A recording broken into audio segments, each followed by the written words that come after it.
Hello, everyone. Hi, boys and girls. In just a moment, we're going to have a story for you which has been adapted from Holy Scripture.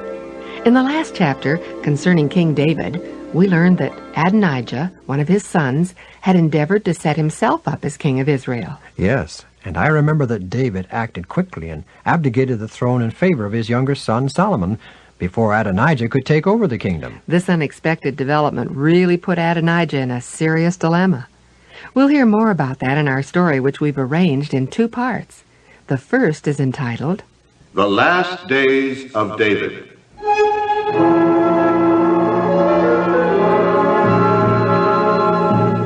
Then all the guests of Adonijah trembled and rose, and each went his own way.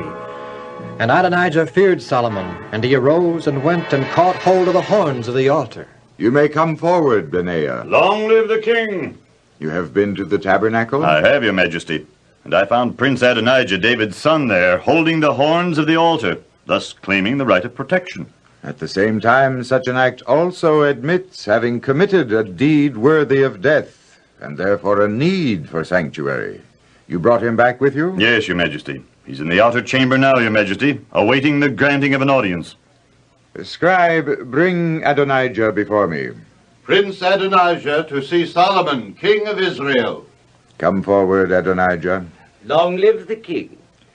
Our father David suggests that I deal kindly with you.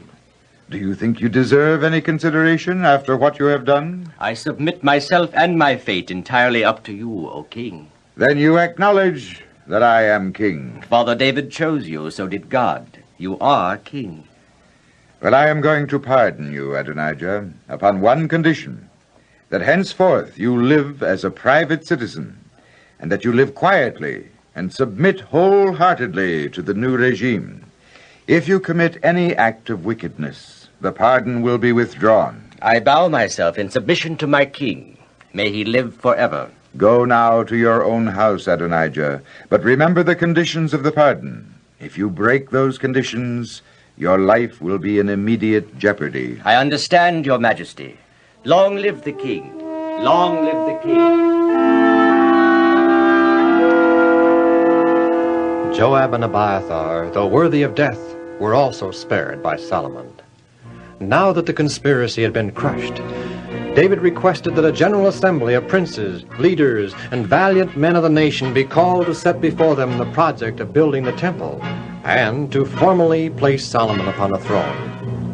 Because of David's physical weakness, it was not expected that he would attend.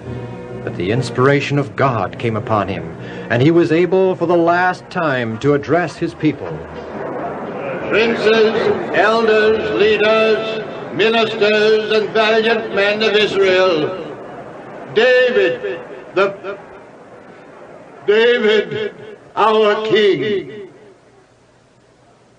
My dear people, children of Israel, chosen people of God, I am old, stricken in years. Soon I go the way of all flesh. No longer am I your king. Instead, my son.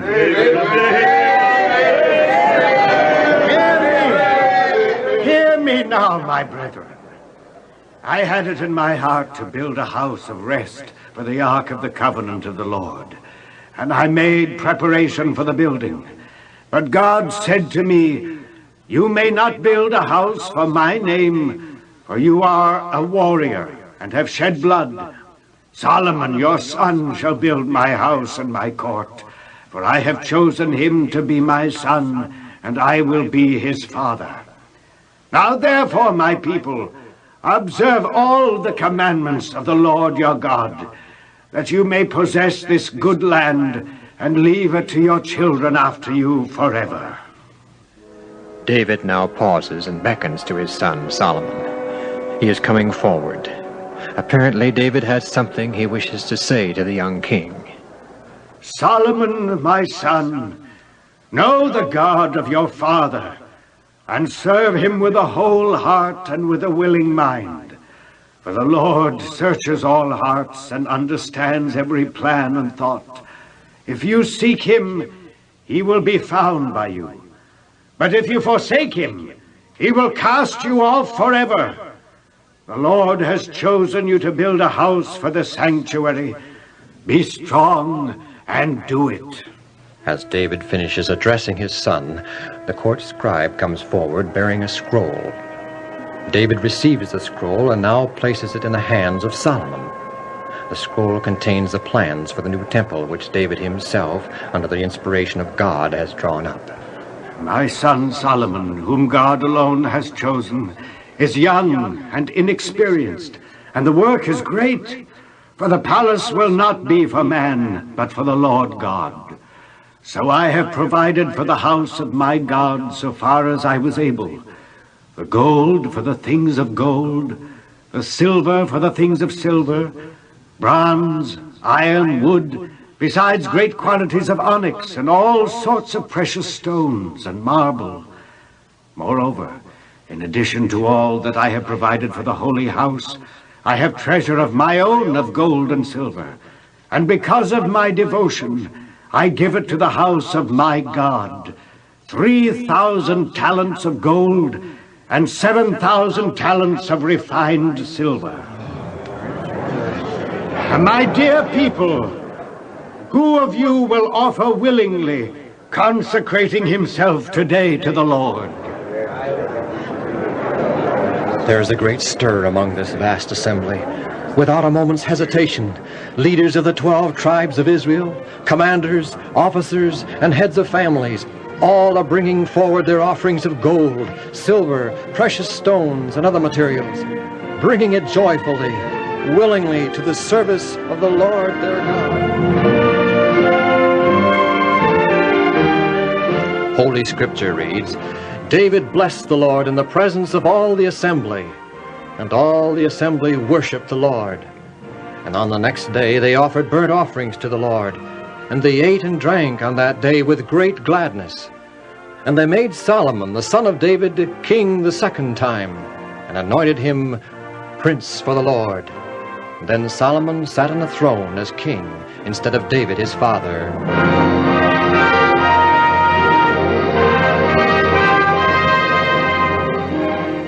Now when David felt that death was approaching, the burden of his heart was still for Solomon, and for the kingdom of Israel, whose prosperity must so largely depend upon the fidelity of her king. And David charged Solomon his son, saying, My son, God has been good to me.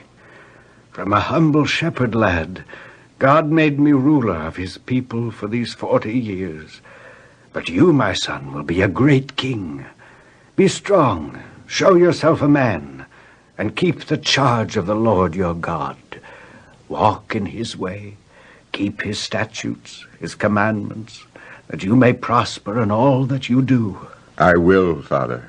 Solomon, my son, there are a few things I would talk over with you. Will your strength permit talking? Yes, for a little. But I'm tired now, my son. I must rest for an hour. Come back, and then we shall talk some more. Gladly, Father.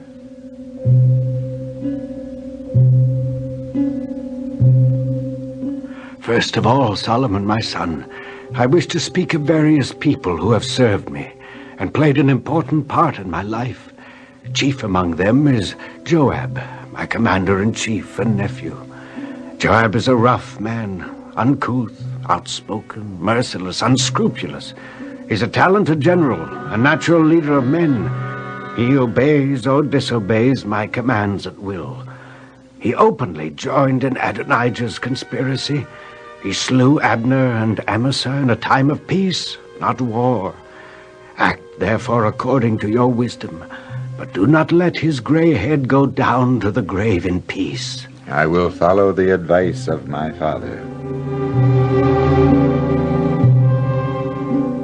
While we were in Gilead, the sons of Barzillai showed me great kindness, took care of me and my family. So let them be among those that partake of the hospitality of the royal household.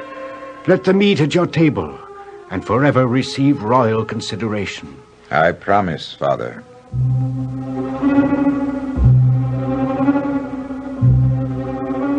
I wish to speak of Shimei the Benjamite, a distant relative of King Saul. What of him, Father? It was he who cruelly cursed and heaped insults upon me in my house when I fled Jerusalem before Absalom. He considered me an usurper to the throne, thinking that he or a closer descendant of Saul should be king. Apparently, he thought I had been permanently dethroned, because when I returned triumphantly to Jerusalem and the throne of Israel, Shimei came to me and professed repentance. He begged for forbearance. I forgave and spared him, promising in the name of the Lord never to take his life by the edge of the sword. His repentance was false? An expedient method of saving his life? Watch him closely, my son, for I believe him not guiltless. You are a wise man, my son, and you will know what you ought to do to him. I'm very tired, son. I must rest.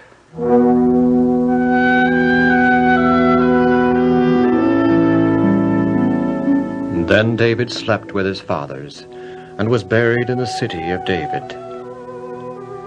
Great had been David's sin, but deep was his repentance, ardent his love, and strong his faith. He had been forgiven much, and therefore he loved much.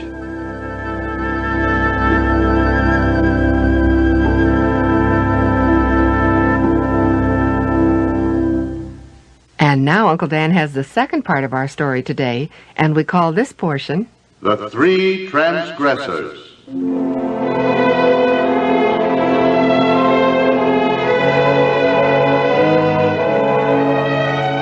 Shortly before his death, David instructed his son Solomon to deal wisely, yet severely, with those who were not loyal to his kingdom.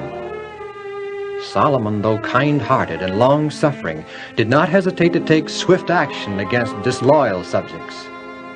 One day, soon after Solomon became king, the queen mother, Bathsheba, had an unexpected caller. Good morning, Mother Bathsheba. Prince Adonijah, what brings you here? Have you come peaceably? Peaceably. Sit down. Thank you, Your Majesty. Just what is the nature of this call? Or are you upon some errand? One petition I have to ask, and deny me not, Queen Mother.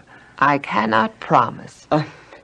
King Solomon will deny you nothing, for you are his mother. Therefore I pray you go to the king and request that he permit me to marry Abishag, who ministered unto David before he died. Do you love Abishag? Well, she is young and beautiful. I love her very much. Well, I see no reason why she should not become your wife. I shall take your request to the king. Thank you, Your Highness. So Bathsheba made the request to King Solomon. And when Solomon heard this, he said to Bathsheba, his mother, So, Adonijah wishes Abishag for his wife? Well, why did you not also ask for Adonijah half of my kingdom? You refuse to let Abishag become the wife of Adonijah? I most certainly do. Why? I know you meant no harm, Mother, but this is a plot of treason, a plot to unseat me from the throne of Israel and give it to Adonijah. Why, Solomon, I didn't know. Oh, of course not, Mother. But you can be sure that General Joab and the priest Abiathar are with Adonijah in this treason. But how? Why? If I were to permit Adonijah to marry Abishag, it would be an admission that he is the rightful king of Israel. The people, realizing this, might rally around Adonijah, especially the army, and make him king. My life and yours, and anyone who stood in his way would be endangered. I still don't understand, Solomon. During the last years of the life of my father, King David, Abishag ministered unto him as his nurse. She would therefore be regarded as one of his wives. By custom and practice, the wives of a king, when he dies, pass on to the new king. By allowing Adonijah to take Abishag to wife, I would Yes, I see. Then it was a plot against you, Solomon, and me, the people of Israel, even God himself. Lords, princes, members of my court, know you that Adonijah has this day plotted to the destruction of his own life. Now, therefore, as the Lord lives, which has established me on the throne of David my father, and who hath made me an house as he promised, Adonijah shall be punished for his wickedness this very day. Benaiah, Yes, Your Majesty. take a company of your troops and find Adonijah, and then punish him. You know the punishment for treason. Yes, Your Majesty. Long live the king. Scribe, send for the priest Abiathar immediately. Yes, sir.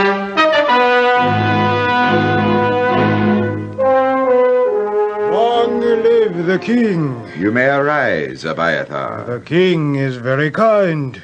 As chief priest of Israel, you should be above treason and plotting against a dynasty established by God himself.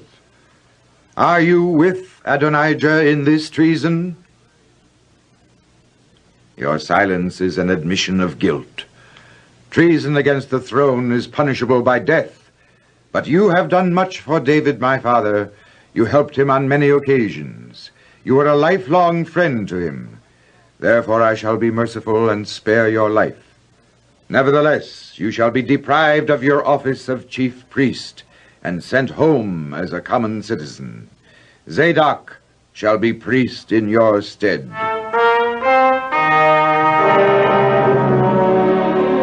For many years, Joab had served as commander-in-chief of David's forces. During the early years, he had fought faithfully by David's side. But on a number of occasions after David became king of all Israel, Joab proved himself disobedient and disloyal to his king. Now that Solomon was on the throne, Joab knew he might be called to account for his crimes against David. General Joab? Yes, boy. Come in. Who sent you and what do you want? Sir, the king has ordered Adonijah executed. Adonijah? Yes, sir. What for? Treason, sir. King Solomon ordered Captain Benaiah to execute Prince Adonijah yet today. He has also removed Abiathar from the office of chief priest.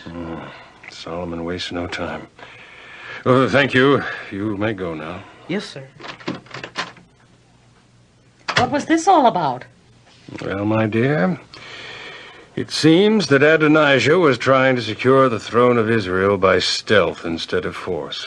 If he could marry Abishag, who ministered unto David, it would indicate that he had a legal right to be Israel's king. So, feigning love for Abishag, he persuaded Bathsheba to ask Solomon for her hand. And Solomon saw the real motive of the pretended love for Abishag. Evidently. And what part did you have in this underhanded attempt to seize the throne? No, none. Actively. I approved. I stood by Adonijah's side along with the chief priest Abiathar. Solomon saw through Abiathar's approval of Adonijah and has already punished him. You will be next. How can Solomon possibly connect me with Adonijah? I've said a word to no one. Did priest Abiathar? No. See how wise Solomon is.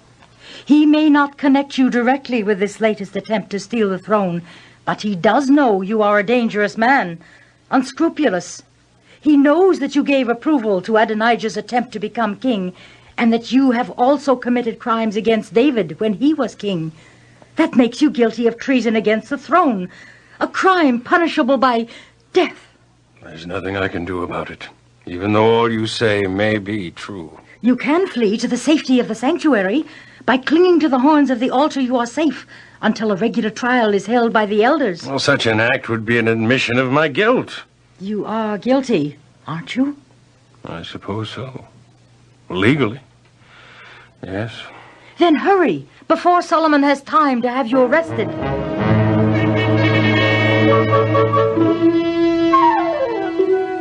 Long live the king! Yes, Captain Benaiah? A word has just reached me, Your Majesty, that General Joab has fled to the tabernacle for sanctuary.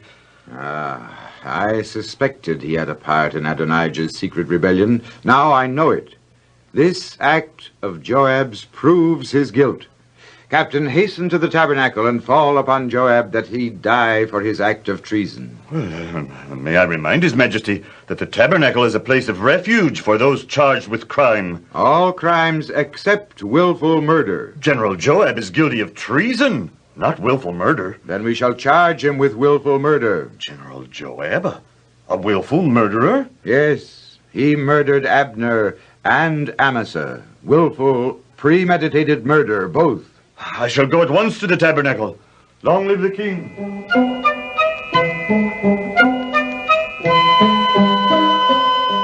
Greetings, General Joab. Greetings, Captain. You look well, General.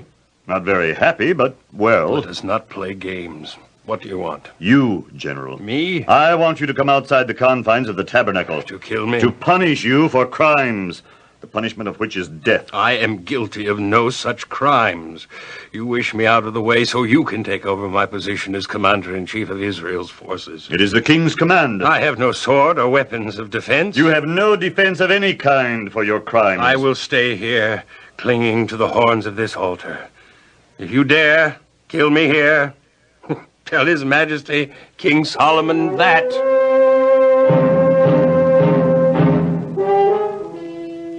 Do as he says, Captain. Punish him while he holds the horns of the altar. But is not such action against the law of Moses, Your Majesty? Quite the contrary, Captain. The law of Moses specifically states that those in power, along with the people of the nation, shall be held accountable for the shedding of innocent blood until the offender be punished. So do as Joab himself said. Fall upon him at the altar and bury him, that the guilt of shedding innocent blood may be taken away from me and the house of my father. Then shall the blood of Abner and Amasa be returned upon the head of Joab and his house, and there shall be peace forever from the Lord. So Benaiah went up and fell upon Joab, and buried him in his own place in the wilderness. And King Solomon sent and called for Shimei, and said unto him, Crown Prince Adonijah and Commander-in-Chief Joab have both just been punished for crimes of treason against the crown. Yes, so I heard, Your Majesty. Are you, or were you, against or for Adonijah, the Crown Prince? His Majesty knows as well as anyone else that I am an adherent of the house of Saul and a bitter foe of the house of David. You must admit, then, that it is wise for me to keep a close watch on you and your activities. Meaning what, Your Majesty? Simply that if given the opportunity, you might attempt to place the house of Saul back upon the throne. His Majesty is very wise. After what you have done, heaped insults and curses upon David while he was king, even threw rocks at him, lied and cheated, and joined forces with anyone and everyone who was against the house of David. After all that, it takes no special wisdom to take precautions against you. His Majesty has in mind? I am going to give you another chance. I shall not harm you or any of your family, but I am going to restrict your actions. Just outside the east wall of Jerusalem is the brook Kidron. And just beyond Kidron is Bahurim. Bahurim is where I live, Your Majesty. My home. And it is there that you have the greatest influence and the best opportunity to stir up trouble. It is because of this that I now forbid you to go to your home or even to cross the brook Kidron. You shall build an house here in Jerusalem. Send for your family and live in it, where I can keep a watchful eye over you. You are ordered never at any time to cross over the brook Kidron. If you do, that moment the sentence of death will be pronounced on you. Your blood shall be upon your own head.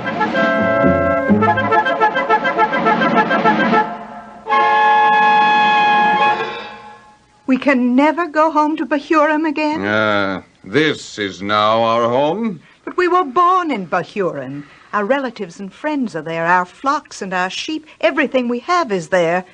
Must we sell our home and possessions and live here forever? Oh, no. You can go to Bahurim. Our servants can remain there and run the farm. You can go any time to see your relatives and friends. and they can come here. You're short 22 sheep? They strayed away, Master. Find them. Bring them back. Be quick about it, or I'll have you flogged 22 lashes with a metal-tipped whip. Yes, Master. Shimei, weren't you rather hard on him? Hard on him? He's taking advantage of my absence. They all are. I should have had him flogged here and now within an inch of his life. Well, my dear, we've lived here in Jerusalem for 3 years now. How do you like city life? I like it. Something's going on all the time. Places to go, bazaars, the marketplace, things to buy. Exciting things to do. You like it better here, then? Oh, much better. Back in the country, there was always work to do, and... Master! You? What are you doing here? You're supposed to be in Bahurim, taking care of my interests. I had to come, Master, to report 2 servants missing. Servants missing now. Well, servants? Missing? They ran away to Gath and joined force with Achish, king of Gath. They did they? Well, they won't stay there. I myself will go and get them. Oh, they'll be sorry they ever ran away from me. Settle them on for me. I go to Gath at once. You'll go along? Yes, Master.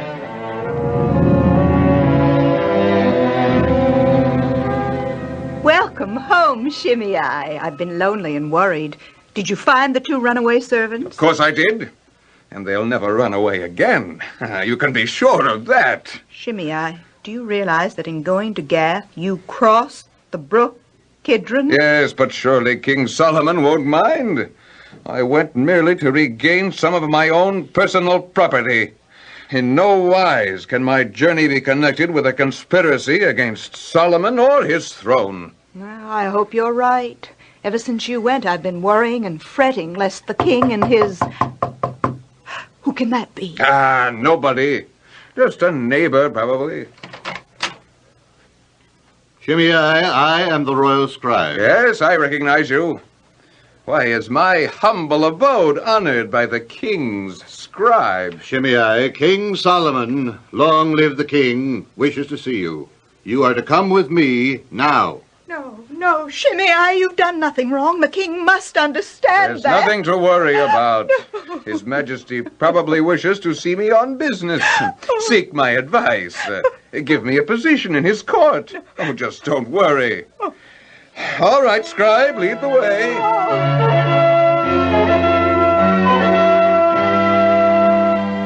Long live the king.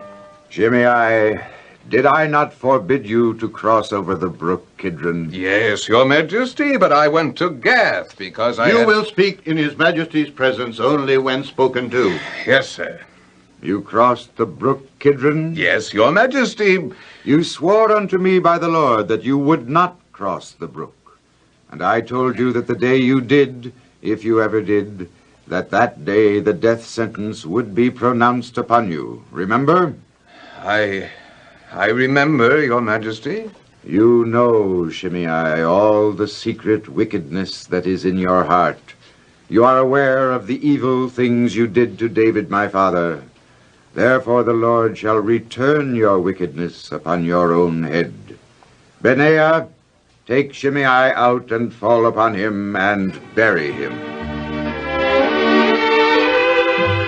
With the burial of Adonijah, Joab, and Shimei, the 3 transgressors, and the removal of priest Abiathar from power, the danger of conspiracy against Solomon and his throne, against Israel and Israel's God, came to an end. And the kingdom of Israel was firmly established in the hand of Solomon.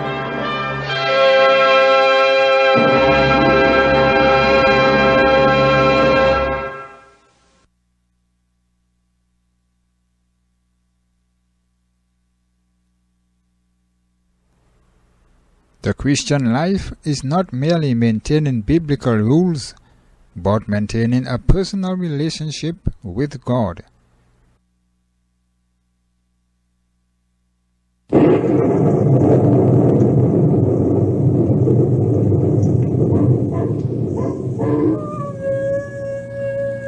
Ranger Bill, warrior of the woodland. Ranger Bill, warrior of the woodland, struggling against extreme odds, traveling dangerous trails, fighting the many enemies of nature. This is the job of the guardian of the forest, Ranger Bill. Pouring rain, freezing cold, blistering heat, snow, floods, bears, rattlesnakes, mountain lions. Yes, all this in exchange for the satisfaction and pride of a job well done.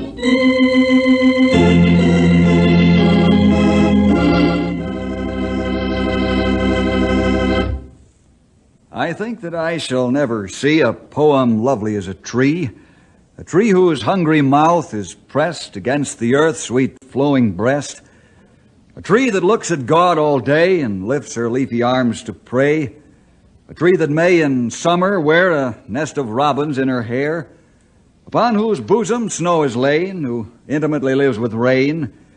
Poems are made by fools like me, but only God can make a tree. Hi there, boys and girls. Didn't expect me to start off with a poem today, did you? Well, when the poet Joyce Kilmer wrote Only God Can Make a Tree, he made a profound statement. A tree is a wonderful creation made by the Lord's hand, and we use trees for a great many purposes. Trees are one of our most valuable assets, and much is done by us to preserve them until the time that they're ready to be cut down. Then we leave seeding trees to start the forest anew. We have tree farms where we grow thousands upon thousands of trees to reforest areas that have been cut for timber and the byproducts of wood. And believe me, out our way, you see plenty of action if and when we find our trees in danger. Well, our story today can have no better title than The Falling Giants. Boy, oh boy, Dad, it sure is nice of you to bring me up here to see the giant pines. Well, I'm glad to do it, Mike. I wish that we could take more trips like this together. Really like them, eh? Big pines. Oh, I think they're terrific. How old do you think they are? Oh, that's hard to say, son. Say, there's some kind of an exhibit along the road ahead. Let's stop and take a look. Swell, Dad. It must be about these trees.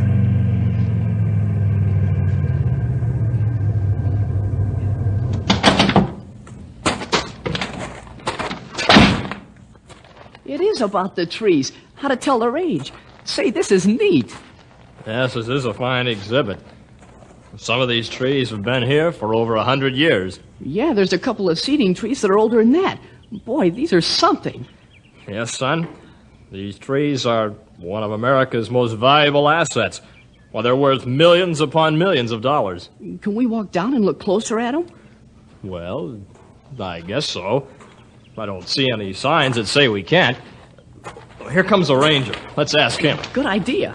Howdy, fellers. Hi, Ranger. How do you do? Say, Ranger, is it all right if we walk down among these pines? Sure is. That's what they're here for, just to admire. Thanks a lot. You're welcome. Hey, where are you from? Central City. I knowed you wasn't from around here. By the way, don't strike any matches around the trees. Oh, we wouldn't do that. We've seen what fire can do to trees. I wish everybody felt that way. Say, you haven't got any candy or food in your car, have you? No, we haven't. Why? Have you got a taste for some? Nope. But the bears around here have. They'd tear your car to pieces trying to get at it. Well, enjoy yourselves.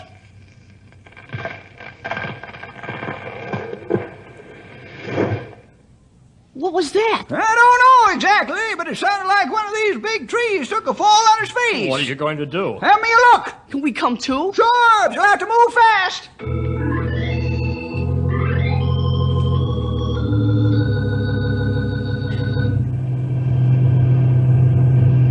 Want me to take the wheel now, Brian? Yeah, maybe you better, Keith. Suddenly getting kind of sleepy. Well, there's a good shoulder ahead by those giant pines. Yeah, I'll stop there. Oh. It'll be good to hit the hay.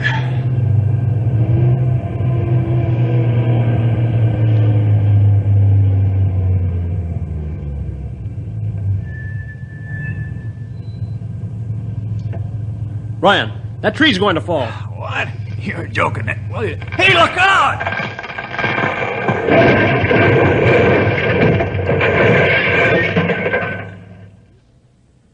Look at that. Yeah. Oh, it's a good thing we got out of there and faster we did. We'd have been killed for sure. It fell right across the cab. Let's get out of here before more come down. You said it. We gotta find some way to tell our rangers.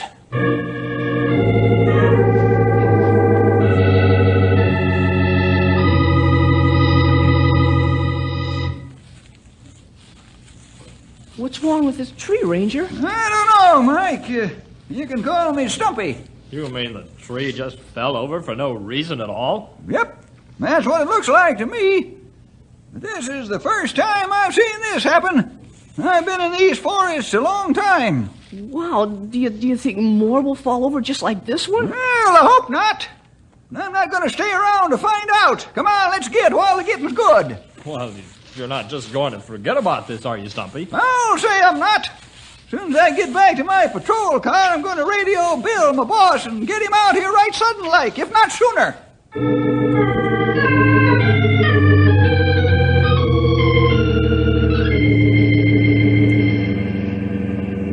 Stumpy must have flipped his lid. How can a big pine tree fall over like a 10-pin and for no reason? I don't know, pal. I'll admit it sounds crazy, but it must be so. You're right. The old-timers pull off a lot of tricks, but well, he doesn't joke about the trees. Right. Hey, look at those two men waving us down. Uh-huh.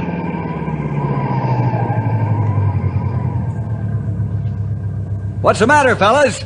Boy, are we glad you came along. Tree fell on the cab of our truck and crushed it like a sponge cake. Dead? I'll say it did. Where's your truck? Back up the road about half mile and a half. Okay, hop in. We'll take a look.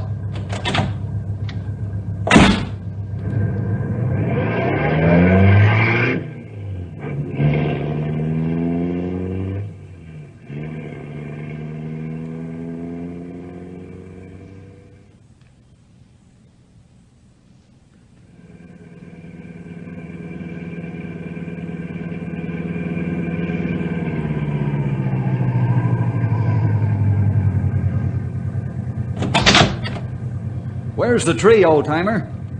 Down inside the stand, about a block. Who are these fellers? Hitchhikers? No. A tree fell across the cab of their truck and crushed it. There's something mighty peculiar going on around here. Right. Are these two visitors? Yep. They stopped to look at the trees. And this is Mike and his paw. The name is Leonard Smith, Mr. Jefferson. Mr. Smith, will you take these two men to Knotty Pine with you right away? I'd be glad to. Well, can't we stay around and find out what's going on? I'm sorry, it's too risky. Now get going. My car's right over here. You let us know what's wrong? Sure. Don't send a tow truck, because this area's going to be closed until it's considered safe again. Oh, okay. Let's go, Mr. Smith.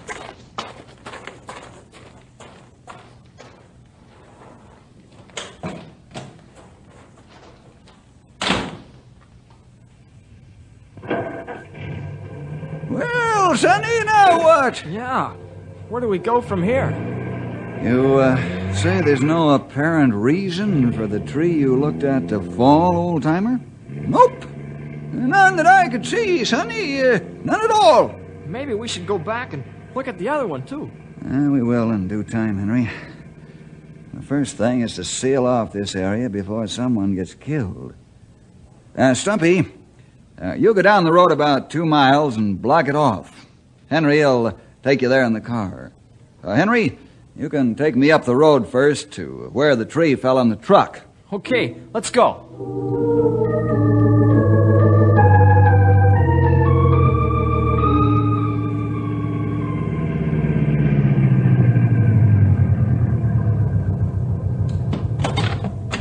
Supper and catfish. Look at the cab.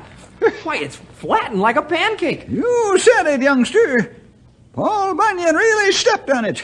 Man, are those guys fortunate to be alive. I'll say they are. Now, you understand what you're to do, huh, pal? Sure. I'm to go back to headquarters and send out 12 rangers to seal off the area. Mm-hmm. And then bring out the equipment truck. Right. And don't forget to drop the old timer off where I said. Okay. I'll get going.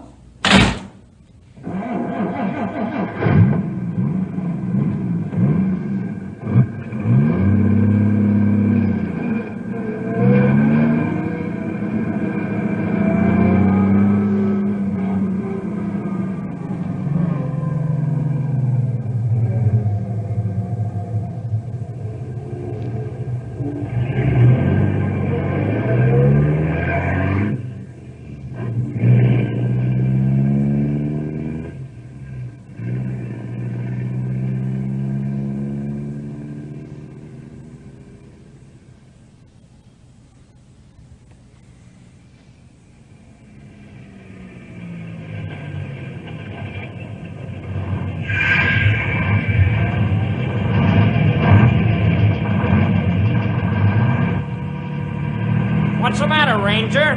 This road is closed, driver. What?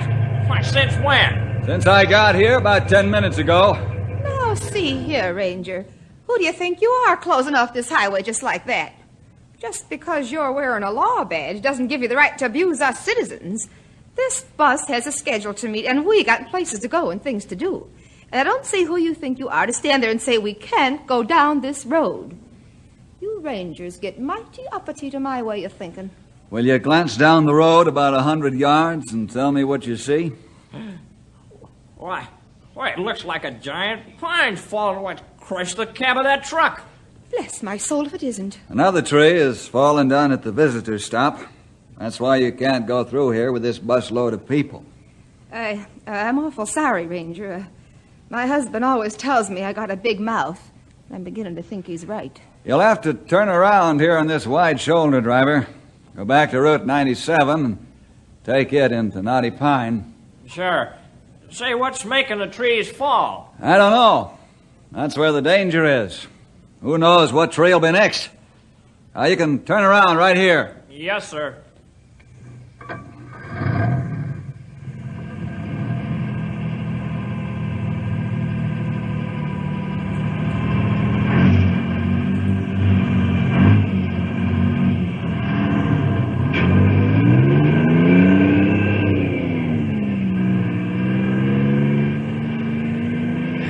Thank you, Lord, for keeping the trees here standing straight up while that busload of people were parked here.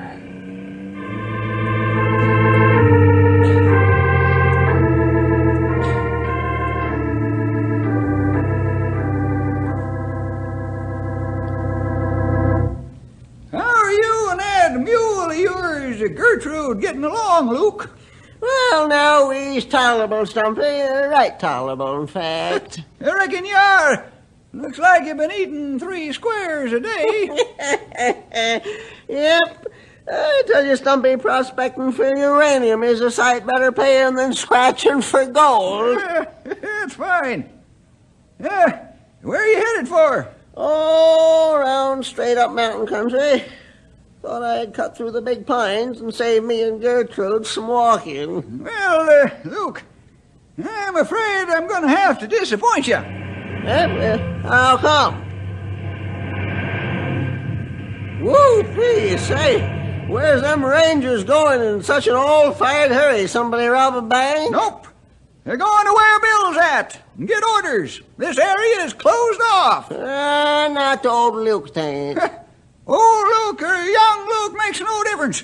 Them big pines is falling down for no reason at all. Of course, if they hit you on the head, you old otter, it wouldn't hurt you none, but they might hurt Gertrude. Oh, go on. There's no use of sulking. Those are my orders. There ain't nobody going to get in here. There's some days that just don't pay for a feller to open his eyes at sunup. Come on, Gertrude. The extra walk will hurt my feet more than yours. See you later, Stumpy. Okay, Luke. Stay on the Little Beaver Trail until you get to the 3 Forks. And if a tree even looks like it's leaning too far over, run like the devil himself was after you.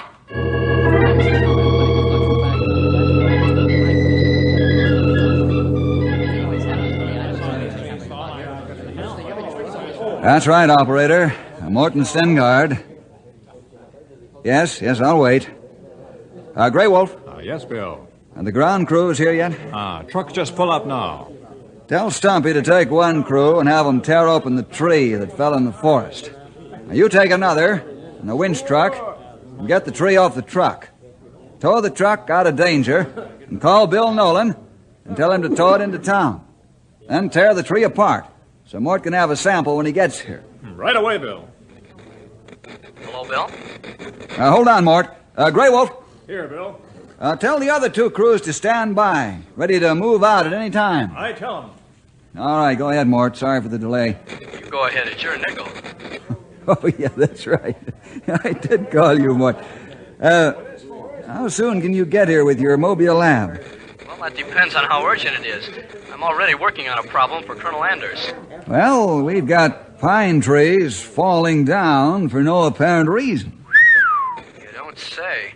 That's urgent enough for me, all right. I'll be out there early this evening. Fine. I'll clear with Colonel Anders to take you off the hook. I'll appreciate that, Bill. See you later.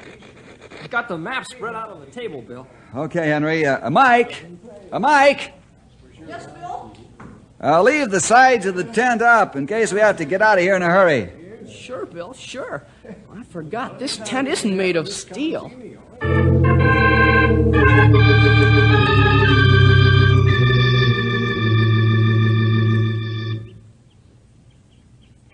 Fellas, I'm Gordon Payne from the Daily Herald. Well, howdy. We're the two truck drivers, and this is Mr. Smith and his son Mike. How do you do? Hello, Mr. Smith. How about your story? Well, sure. We'll tell you about the truck, and Mr. Smith can tell you his experience. Well, the ranger, Stumpy Jenkins, said that, well, as far as he could tell, the tree had no reason to topple over, Mr. Payne. Well, thanks, fellas. I'm going to call this in and then go out there. This sounds like a big one. I don't think you'll get through. Oh, no? Why not? Well, there have been rangers' cars and trucks piling through there all day. They ain't got that place sealed tighter than a tire in a rim. Well, they'll have to let me in. I'm the press.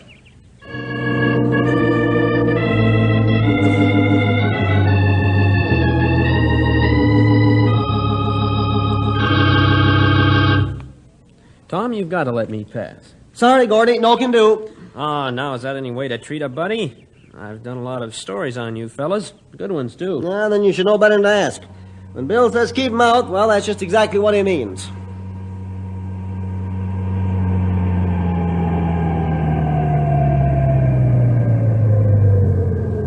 Say, Tom, let's see if you can stop this guy. He's Winthrop Kane, the lumber millionaire. Where's Bill Jefferson, Ranger? Well, about 2 miles up the road in the heart of the trouble, sir. Yeah, it's a foolish question, I guess. He's always in the thick of it. Open up the roadblock and I'll drive through. Can't do that. What? You know who I am.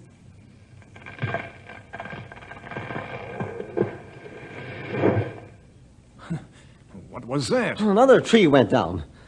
That's why you can't go in there. All right. Can't you contact your boss? I want to talk to him. I've got millions tied up in trees, and I want to know what's going on. You might as well call him, Tom. Here comes Todd Jackson from the Department of Interior. I guess so. Looks like these trees have made enough noise to be heard in Washington.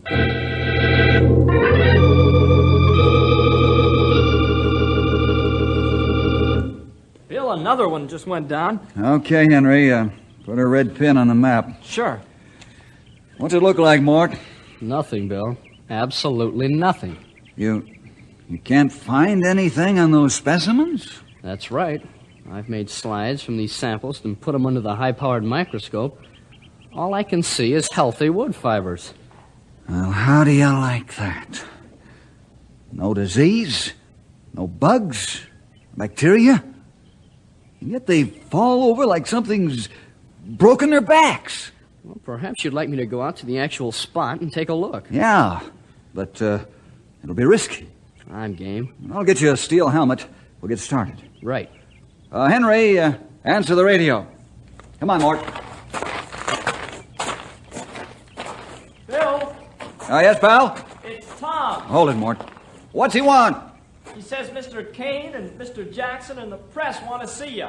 Well, tell him in about an hour. They want to come in. No! Absolutely no. How about the governor? Same answer. One of these trees can kill him just as easy as anyone else.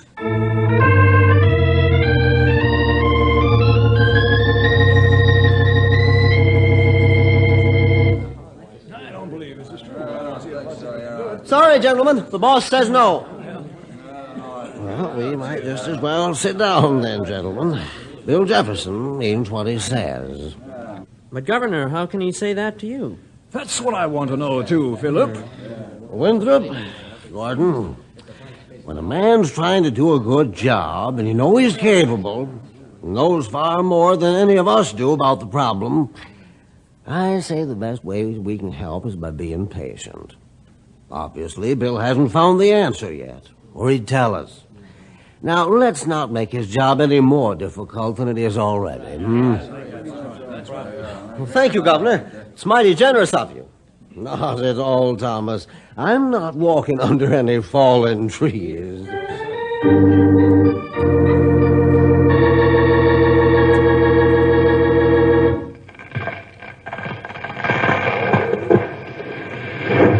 Hey, that was close. And how? Let's get out of here. Right. What's so funny? This? Are you sure one of these giants hasn't hit you on the head? No. You know, Mort, we're never too old or too experienced to run up against something new. You mean like this? Yeah, like this. You know, I have the unusual desire to run around this forest and push on all the trees to see how many of them will fall down. Oh, man, you're roof leaks. You got any better answer? Well, no. I guess your roof doesn't leak. Maybe I'm going to wish it did before this is over. Well, since we can't find any bugs pushing over the trees, and disease is making them tired of standing, what next? I guess I'll have to go down and talk to the big cannons. I hope they'll not roar too loud when I tell them I haven't any answers.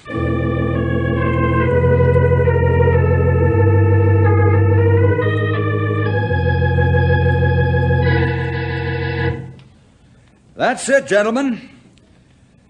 I haven't been able to find out the cause of this unusual phenomenon. You haven't, eh? Well, you'd better. I've got millions sign up in trees, and I want an answer.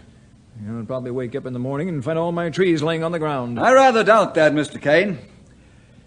It appears that this condition is confined to this immediate area. But you don't know, do you? That's right.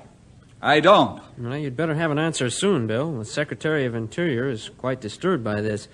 He's worried that it's a new disease that could sweep forests all over the country. Well, would you prefer that I lie and tell you some drummed-up tale about gremlins pushing over the trees? Gentlemen, Bill's right.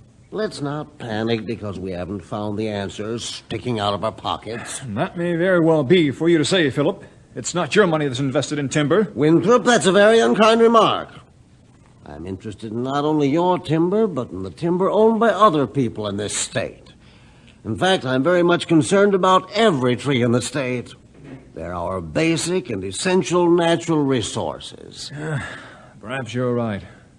But I want some answers, and I want them soon.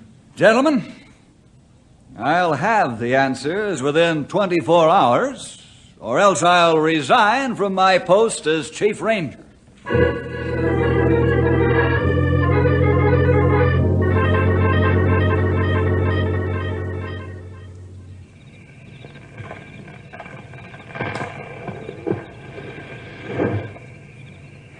Bill, what's the sense of staying up any more tonight?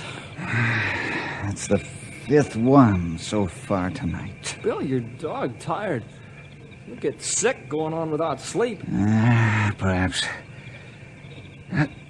I'll be sicker if I don't find the answer to this. I know. Henry, get one of those large battery lights, will you? I want to have one more look at the trees. If I don't find anything, we'll turn in and try it again in the morning.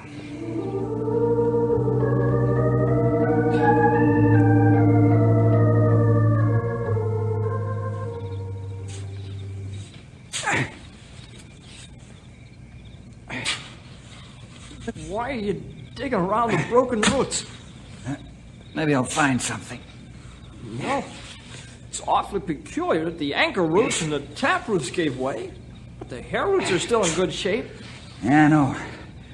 That's why I'm digging. Is it a root infection that eats away the main roots that hold the tree? Could be. Hey, why can't I dig too instead of standing around here shivering? Yeah, that's a good idea. Start around on the other side, Henry. There's light enough for both of us. Sure. Here, I'll step across this stub hole. It's too far to walk around. Hey, Bill, help me! Sure. What happened, Henry? Hurry! There's a fire under here! Here, give me your hat. Come on. Here you are. Oh, boy, it's hot. Ow! Ooh, boy, I burned my ankle. Huh? How could you burn your ankle? Here, let me see. You don't believe me? Here, take a look. Huh? Oh, Let me look here. boy. Great Scott! You did burn your ankle. Come on, let's get back to camp. Here, I'll carry you. I can walk. What's the matter with you? You glad I got burned? Henry, look where your foot went through the shallow earth. What? It's burning under there, like a peat bog fire. Sure it is. Why didn't I think of that before? It's a root fire. It burns down deep. We've never had this before. Oh, what a way to find it. Come on, pal. Let's spread the word and get the boys busy fighting the fire.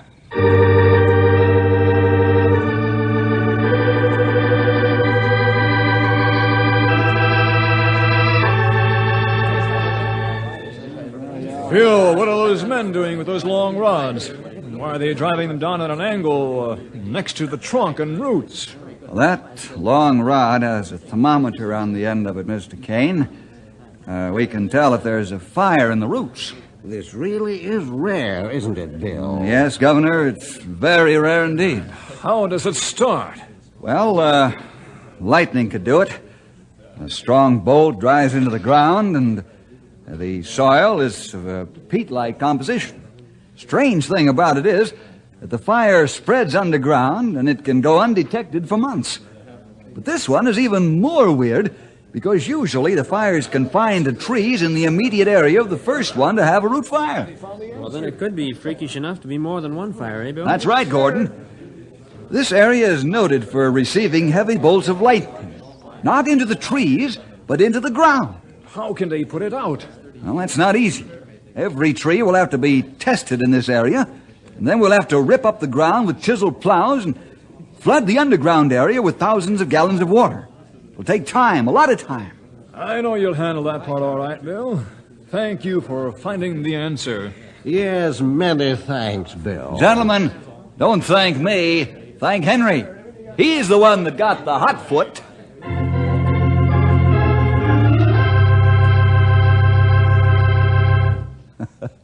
Perhaps we should call this story Henry's Hot Foot instead of the Falling Giants.